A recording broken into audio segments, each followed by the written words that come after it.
So now we continue this path through the early modernity with Professor Simone D'Agostino. So we arrived at the Vatican City.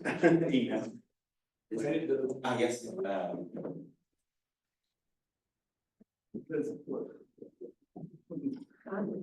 Simone D'Agostino is full professor of history at of early modern philosophy at the Faculty of Philosophy of the Gregorian University in Rome.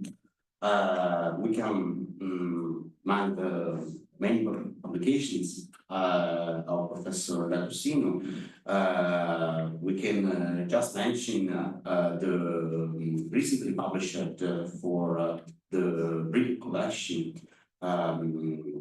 just the last year, book Spiritual Exercises and Early Modern Philosophy, Bacon, Descartes, and Spinoza. The central topic of his current research is mapping philosophy as a way of life in early modern time. He leads a research group at the Gregorian University dedicated to philosophy as a way of life, with a thematic focus on attention on Professor D'Agostino will speak us precisely about the early modern philosophy. The word is to you. Thank you very much. Thank you, Gianfranco.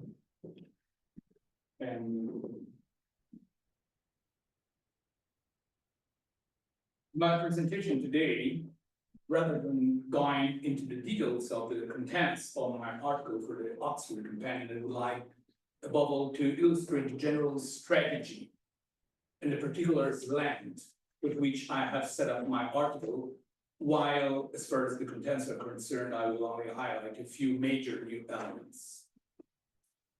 First slide. Okay. As a general strategy, I've chosen to divide my paper into 5 parts.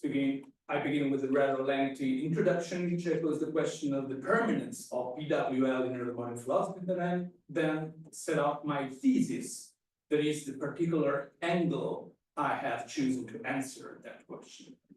And this is followed by 3 central paragraphs expounding my thesis in 3 pairs of authors that I consider emblematic.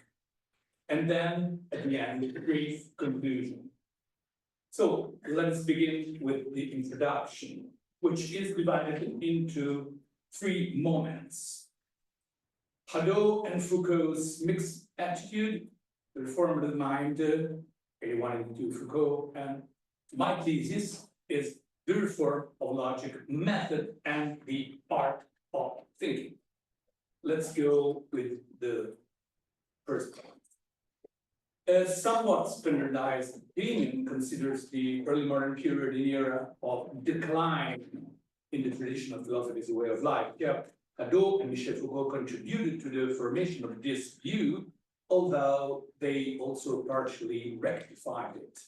Since the article Exercices spirituels, Hadot argued that with the advent of Christianity, spiritual exercises were progressively taken away from philosophy, reducing it to a payment of philology useful only for providing purely theoretical material.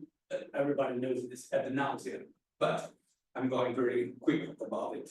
Thus, in the modern era, philosophy, I could maintain its purely theoretical character, which even evolved in the direction of a more and more thorough systematization. But Hadot later clarified, this is not to say that modern philosophy has not rediscovered and passed some of these existential aspects of ancient philosophy. Besides, it must be added that these aspects have never completely disappeared. And as the first example of such rediscovery, he mentions Descartes' meditations. They are indeed meditations, meditatio, in the sense of exercise. And he adds that Spinoza's ethics, I quote, nourished on ancient philosophy, teaches man how to transform radically and concretely his own being and how to accede to beatitude. And elsewhere, he expresses his appreciation for Shaftesbury exercise and places Kant among those who want to connect philosophy and life, not to mention his lifelong relationship with Montaigne, whose essays are nothing other than spiritual exercise. And Pesadeau himself notes Foucault appreciated his 1976 article, in both the description of ancient philosophy as a way of life and the attempt Pesadeau made to explain how modern philosophy had forgotten this tradition. However, their positions regarding the onset of the oblivion of PWL appear to diverge.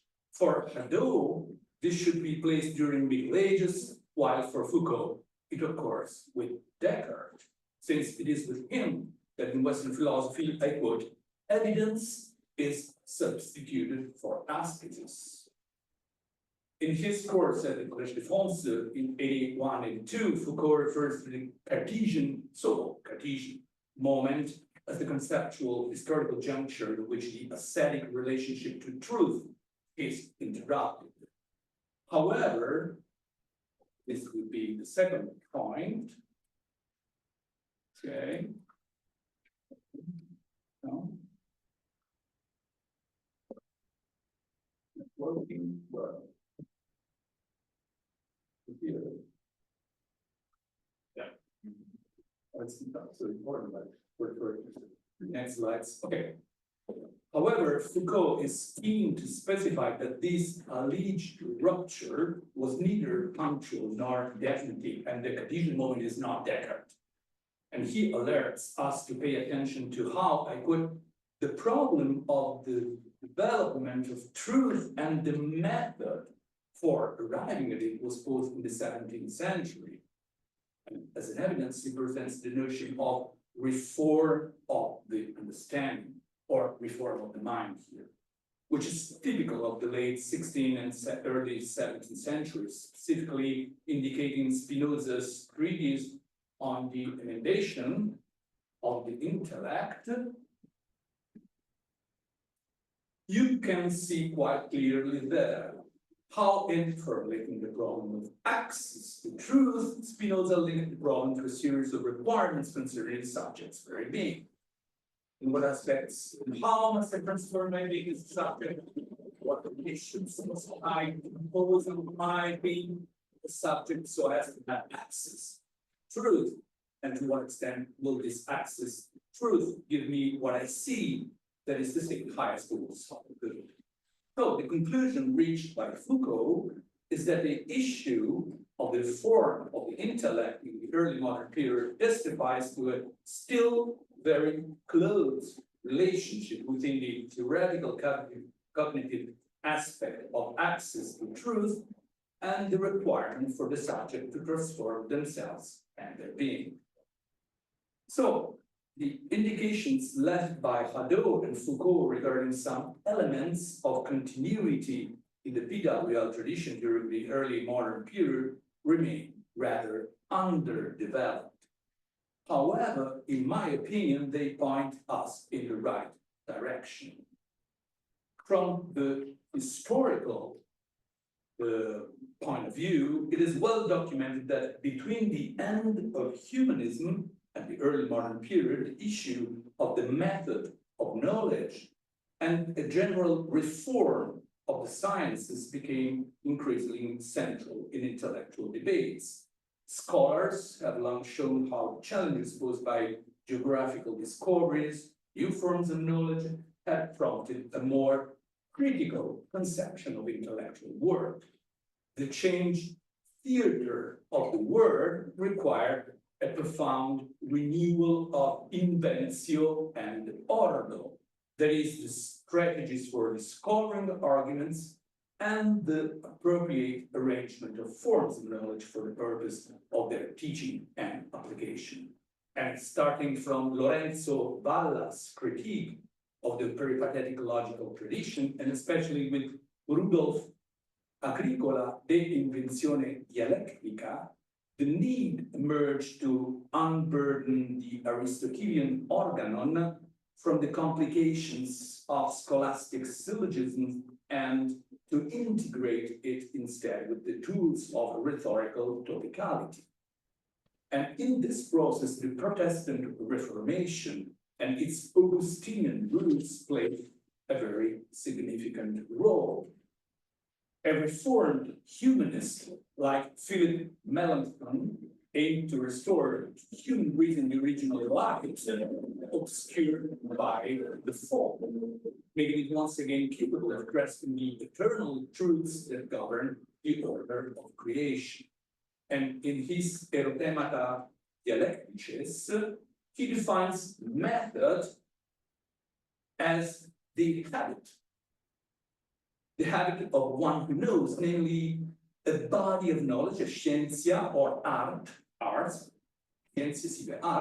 making away with a certain rationality, a certa razione, in other words, as if cutting through an inaccessible place overgrown with thorns, it finds and opens a way through the confusion of things and elicits matters pertaining to the proposition and displays them in order. So here we know that inventio and ordo are something that the knowing subject possesses. So it's an hexis or an habitus, a habit, that is a second nature, a constant disposition acquired through work on oneself, allowing them to navigate through the dark forest of experience and to put knowledge in order. So, following in the footsteps of Agricola and Melanchthon, the major disseminator of the new approach to method will be Petrus Ramus. In his Dialectice Institutiones, he intends to make dialectic the art of all arts, a true art of thinking, uniquely capable of elevating the knower from the darkness to the light of truth in accordance with the Platonic myth of the cave. And that's enough for the introduction. Let's move on to the first pair of authors, so Bacon and Descartes.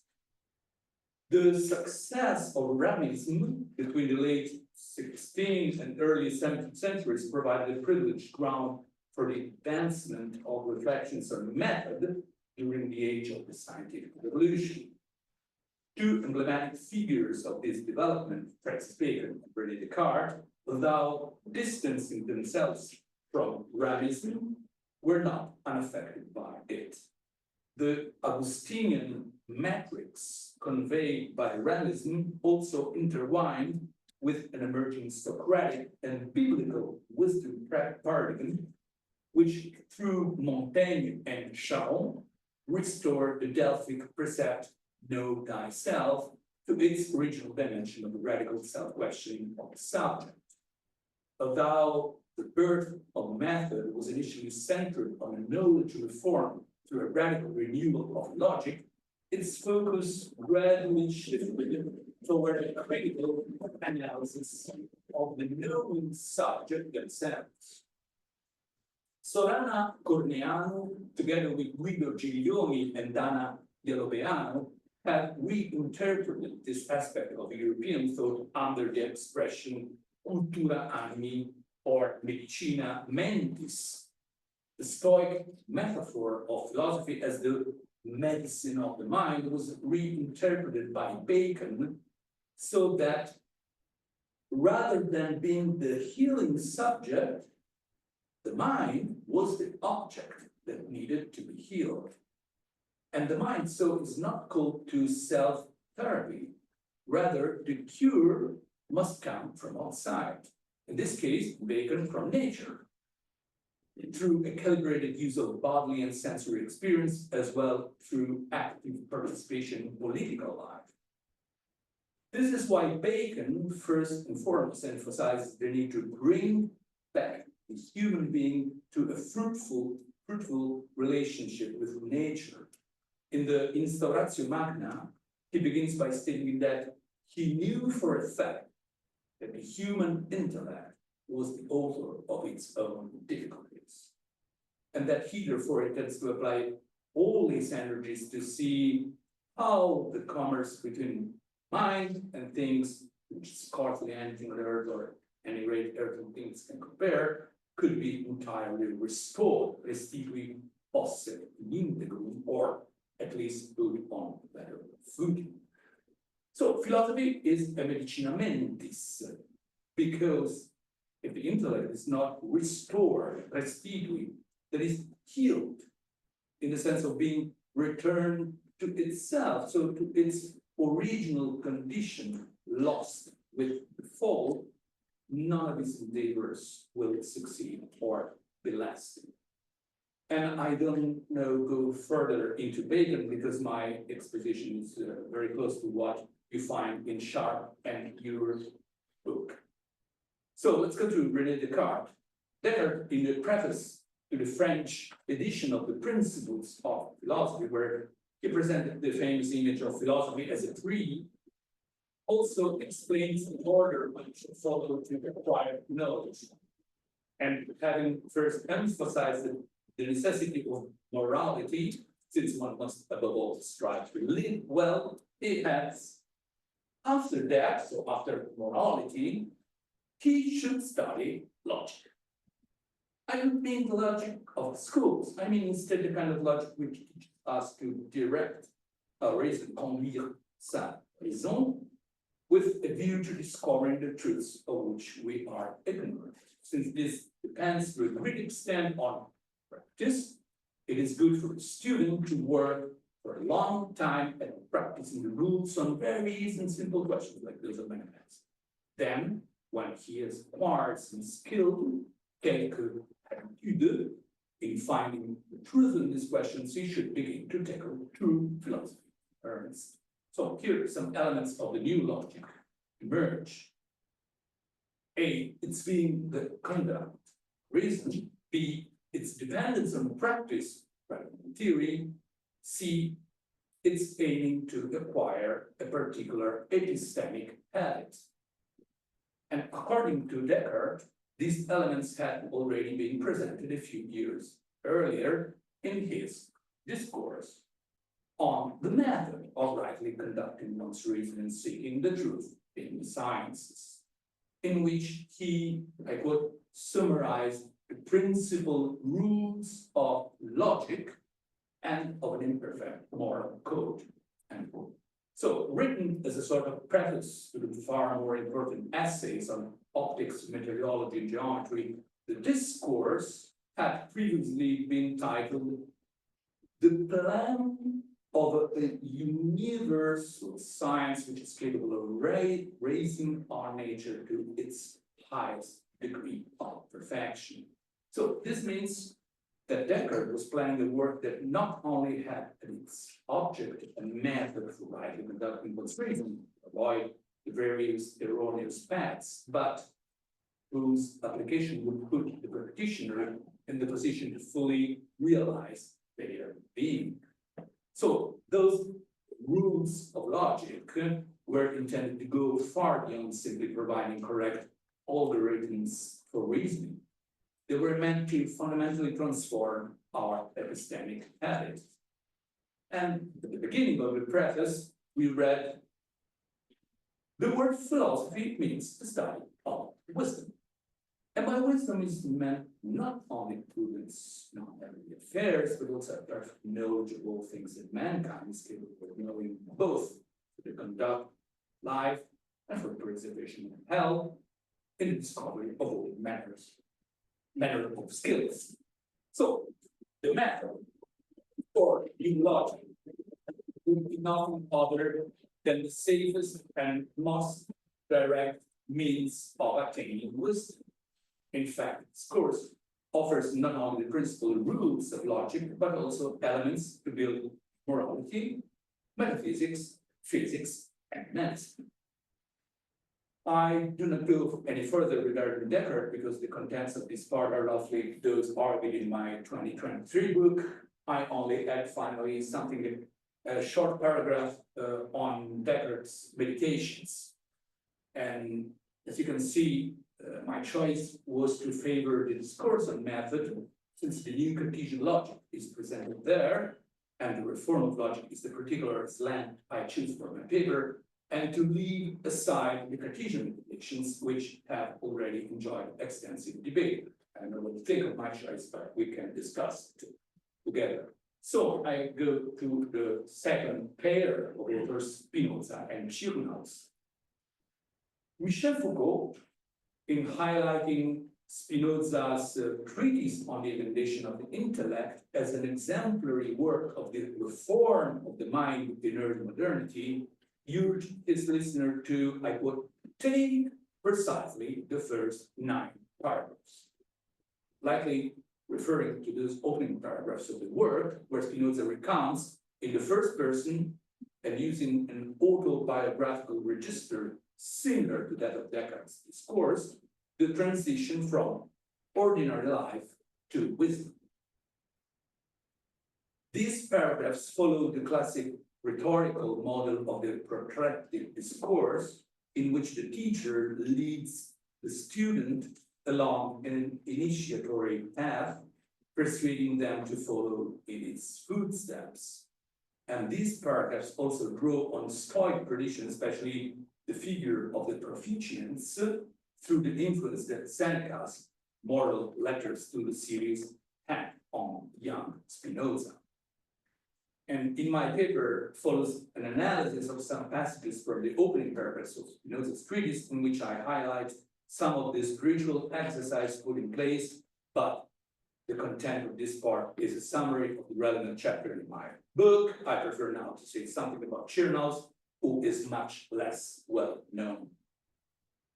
One of Spinoza's later interlocutors, the philosopher and mathematician Ehrenfried Walter von Schirmaus, published a Medicina Mentis et Corpus in Amsterdam in 1686, in which he reworked Spinoza's theory of method.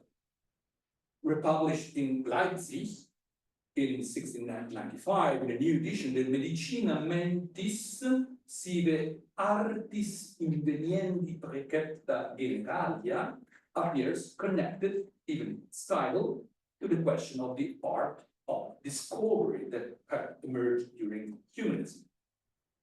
At the beginning of the first of its 3 parts, the authors clarified that his work is a medicine of the mind, I'm translating slide, or essay on authentic logic, in which the method for discovering unknown truths is discussed.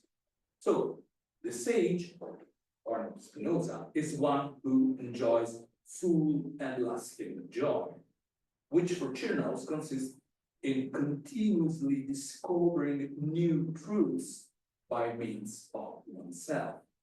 This is why the Medicina Mentis, similarly to Spinoza's treatise, deals primarily with how to free oneself from false ideas and distinguish truth from falsehood in order to more easily search for unknown truths.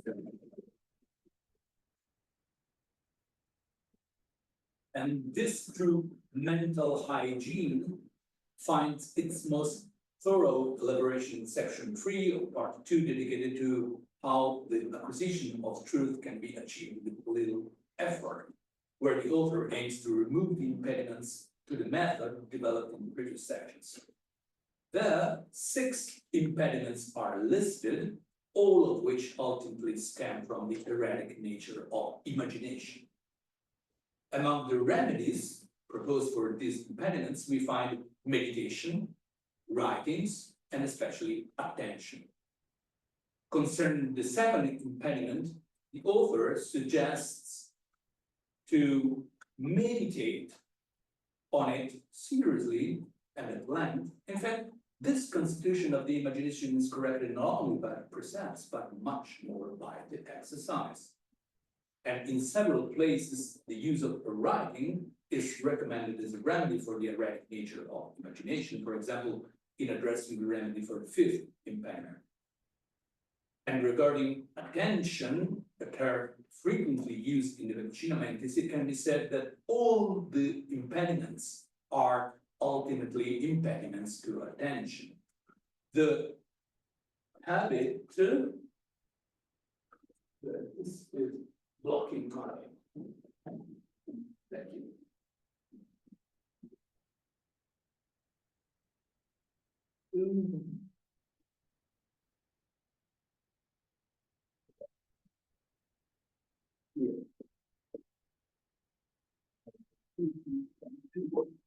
Okay. The habit, attention here, is probably required. It is most useful of all to inquire spontaneously. So attention is the most important main we have. I go to the third pair of authors, Malebranche and in the second half of the 17th century, logic manuals, traditionally divided into three parts, corresponding to the operations of the mind, studied by Aristotle, its conceptions, terms, propositional judgment, and reasoning through combinations of propositions, were enriched more and more often by the addition of a fourth part dedicated to method. This was the case, among others, with Gassendi's logic or Port-Royal logic, and notably Nicolas Malebranche's Search After Truth. Published in Paris in 2 volumes in 1674-75, it was Malebranche's first work. And the full title, The Search After Truth, wherein it treated the nature of man's mind and the use he must make of it to avoid error in sciences, reveals not only its continuity with the Cartesian method, but also its focus on error and its emendation. The work is divided into 6 books. The first 12 with the errors that in search for truth are induced by senses, imagination, pure understanding, cognition, and the last book, as you can see, is dedicated to method. And the structure, this is interesting, of the work highlights a shift from the Aristotelian operations of the mind to the faculties of the known subject itself. This is why it has been called a facultative logic. Here, method consists in an art of making the mind more extensive and more penetrating, in using its powers and its capacities sparingly and not inappropriately on matters unnecessary for discovering truth. And this definition of method sidelines ordinary logics, which are more suited for, I put, diminishing rather than increasing the mind's capacity. Because in using the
mentioned in Malebranche, and supported by Malebranche with a wide array of Augustinian citations. In this definition, attention is a conversion in the sense of a return or a counter deviation of the mind from the body to God, while turning away from God, the focus of the body is naturally a source of error. Redirecting the application of the mind to God is a unique condition for a possible encounter with truth. I simply note that this perspective fits well within a Neoplatonic tradition of conversion, history or metanoia, started by head over numerous of his writings. And lastly, I have 1 minute. If you are. Or 2 minutes, 3. Okay, just something to John Locke. I would say that among those who received the recent changes in the history of logic, we should certainly count John Locke. Not only did he organize the contents of the main books of essay concerning human understanding in correspondence with the relevant works of the Aristotelian organon, but he also placed at the end of each of them one or more chapters dedicated to problematic aspects to be prevented or amended, such as the association of ideas, the abuse of words, the wrong sense or error, etc. Among them, the most significant is undoubtedly of the conduct of understanding, which 1697 in preparation for the fourth edition of the essay. I won't go into much detail now on this part concerning the conduct of the understanding, because last May, as a part, I gave a talk on this very topic, but on Locke, as a part of the Mapping W Center. I would just say few things concerning the conduct of the understanding of John Locke. He explicitly referring to the Baconian Medicina Mentis, Locke observes that the commonly used logic, long considered the best remedy against the errors of the mind, is counterproductive. I quote, the remedy is the old logic, considered in old times, the remedy reached not the evil, but became a part of it. And Locke believes that there are a great many natural defects in their understanding capable of amendment, which are overlooked and wholly neglected. So the purpose of the conduct of understanding will therefore be to show what these defects are and to propose therapeutics. And I think it'd be Just a minute if you want. I have 1 page to read. Okay, thank you very much.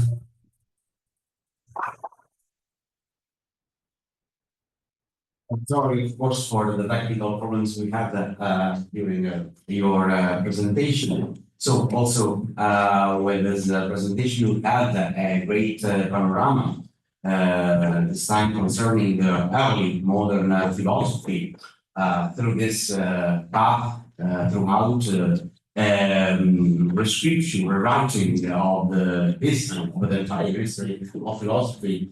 That our masters and the elders editing this book, to which we all take part, the handbook concerning philosophy of life, represent this sort of rewriting of history of philosophy through this model. So we have 10 minutes for questions. We have 1, 2, 3. Okay. So we're beginning with Professor Trace.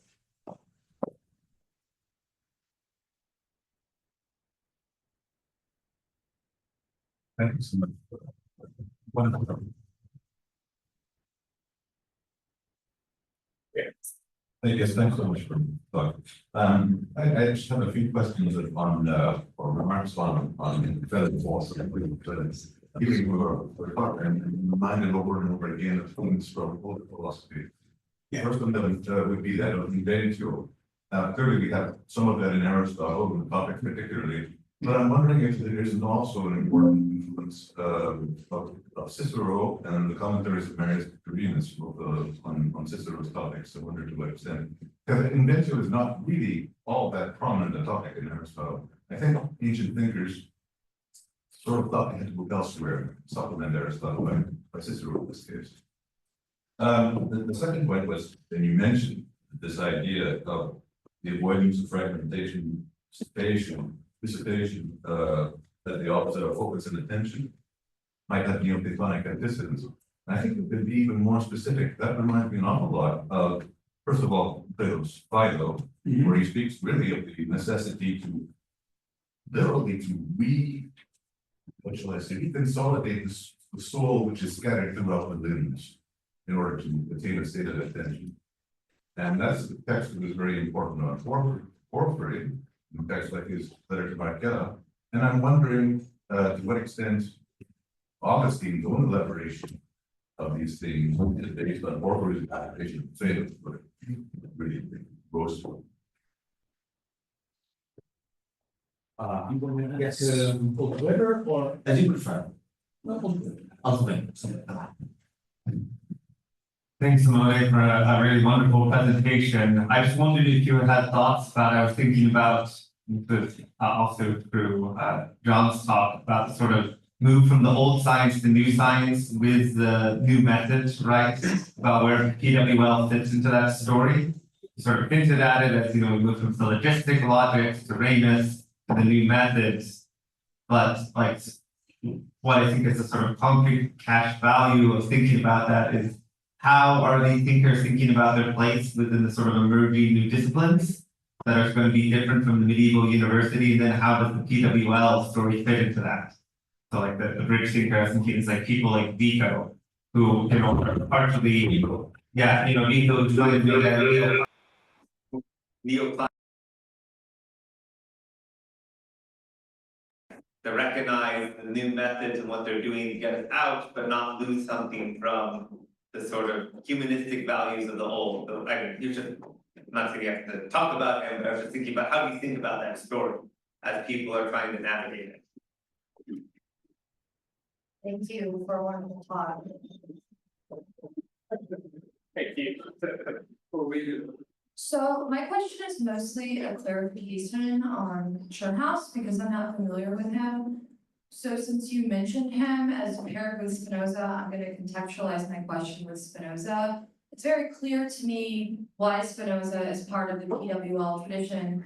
It's very clear to me how his logic is part of living a good life, from the inundation to just reading ethics, right? Especially in Appendix 1 and Book 3 of the Ethics, this relationship between inadequate truths and our passions. But I'm not familiar with Schönhaus, so I'm wondering if you could elaborate why you consider him part of the PWL tradition for saying, for emphasizing this continual discovery of new truth. I missed that part, or I think maybe you just didn't have time to go into it very clearly. And like I said, I'm just not familiar with him.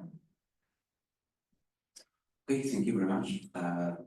Simone D'Agostino, answer. I don't know if we will out. So thank you very much for the questions.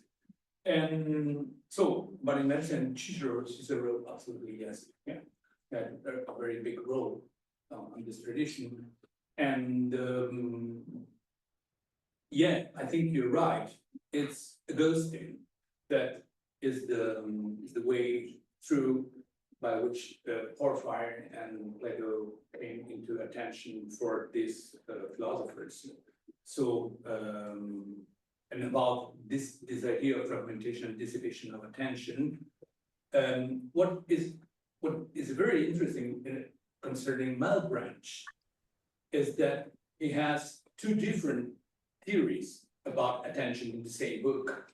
So if it starts with this definition of attention in the absolutely Neoplatonic way, and with many quotes of Augustine works, And then he came to a more Cartesian way to consider it, to think that attention just as a not dissipation. This comes from the Cartesian and no more from the Augustinian, but at the end of the search after truth, he goes back to the first definition, to the preface, and then he tries to embrace all these things by saying that attention is the prayer of the soul.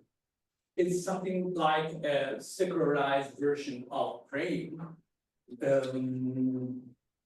Is the natural, so this would be the philosophical way in which attention is acted, is done, is like the soul praying, so referring to God and not the body.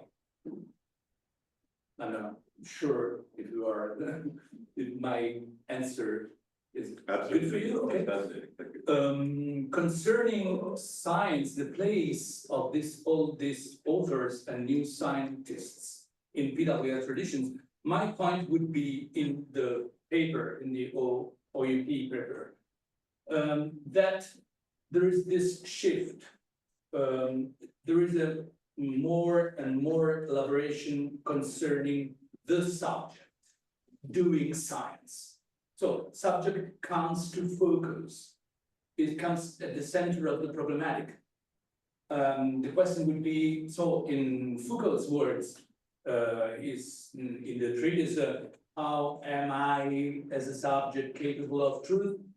As a scientist, how am I as a scientist capable to do science? And is there a bug in myself not allowing me to do science, or so on?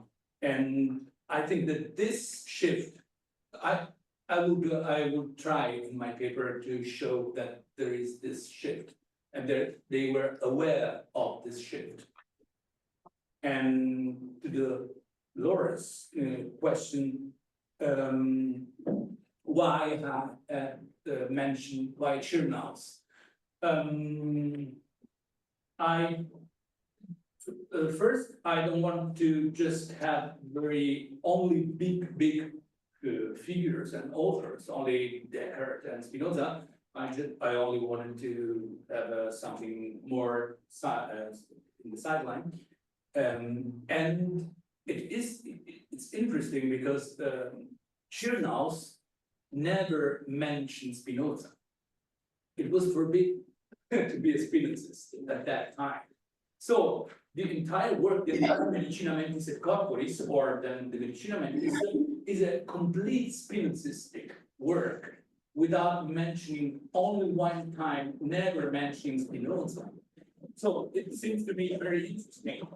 And it seems that it's a very original re-elaboration of Spinoza's method in the treatise on the ignition of the intellect, based on the concept of attention, more and more based on the concept of attention. And I wanted to highlight these authors also because all these are among the impediments and the remedies to impediments to the truth and so on. There are 100 pages in the Medicina Mentis. Nobody read or studied or something scholarly about this. And I wanted to highlight both that this is there. It's important, it's interesting. So this was my point. Thank you. Okay, thank you. Thank you very much. Thank you very much, Professor D'Agostino, once more.